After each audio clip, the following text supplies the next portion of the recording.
Konnichiwa, essay.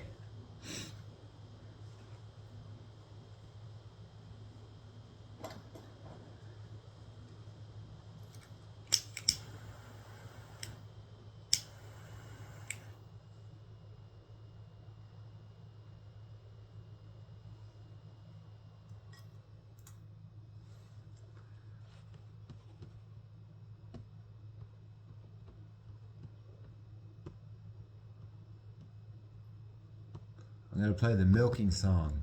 I like this song.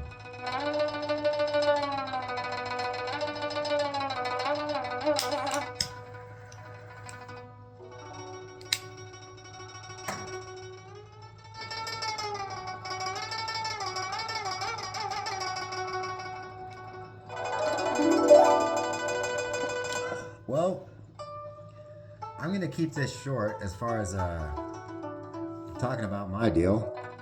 Uh, I was committed by the state. They just don't, judges don't just hand that shit out like Reese's peanut butter cups at Halloween. Uh, got some serious problems. Never hurt anybody, but serious problems nevertheless. So, uh, this last time that I got locked up, uh, when I got released, I was a mess. And I remained that way for a long time. I was put on a lot of very powerful medications that I'm still on right now. Nothing's changed that way. I was put on massive amounts of antipsychotic medication. I gained a lot of weight. Um, I began suffering very badly from something called anhedonia. Anhedonia, man, where you have no pleasurable emotions. None. I still don't. That shit's gone. Okay? It's just something I have to live with. Okay? People don't understand what happens to people. They see them going crazy or having mental illness and then the crisis and then they get medicated. And then you see them a couple years later and they're like me. They gained a bunch of weight and they're messed up people because they can't feel any pleasure inside. And everything that used to be easy suddenly is very difficult, such as thinking, putting thoughts together, forming sentences, things like that. I was so numbed out and bonked out on this shit that when the doctors would ask me simple questions about what was going on inside my head, I couldn't tell them. I couldn't express myself enough. I'm serious. You know, I think my IQ probably got plummeted about 20 points, something like that. I'm not lying. Ask my friends. Um, these pills are very powerful.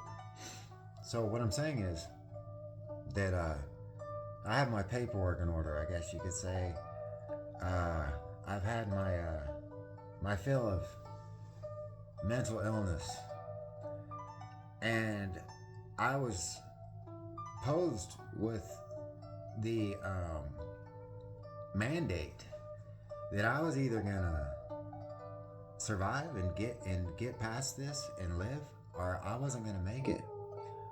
And I wasn't convinced that I was gonna make it back then. But I did something about it. Um, and by the goodness of God, you know, and I would humbly like to share it.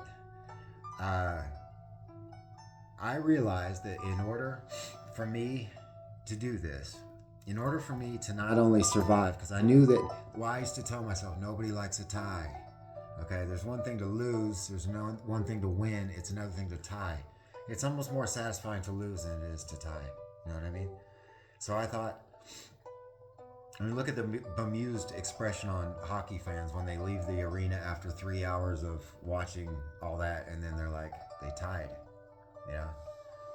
Ties are ugly. Pyrrhic victories. So I didn't want to tie.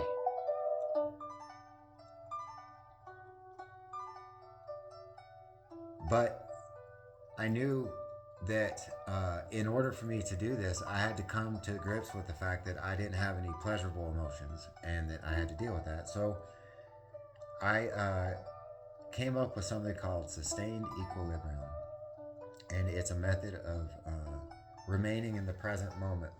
Now, it is common for for you to hear people say things like, "Yeah, you gotta live in the present moment, man." You know how many times I've been told that? Just live in the present moment, man. Yeah, one day at a time, Bubba, and all that.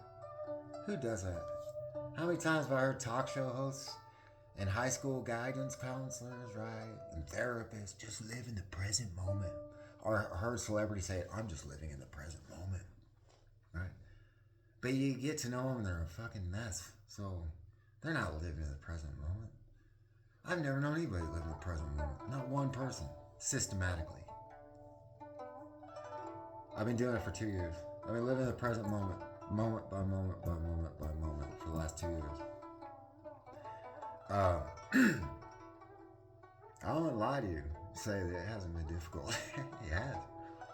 It's like when I was a kid in Mississippi, back in the day, there were merry-go-rounds. I guess that's what merry-go-rounds, metal contraptions that spun. And as kids, we would hang on to these things. They'd be spinning like crazy. We'd be hanging on, you know. Well, that's kind of how it is at first, especially hanging on to the present. But you get deeply ingrained in it. And I've been there for a long time. It's 2 years. It's nice.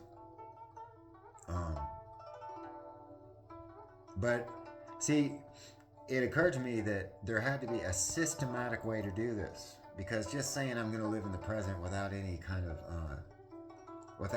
method or strategy, I mean, it's not going to last more than a couple minutes.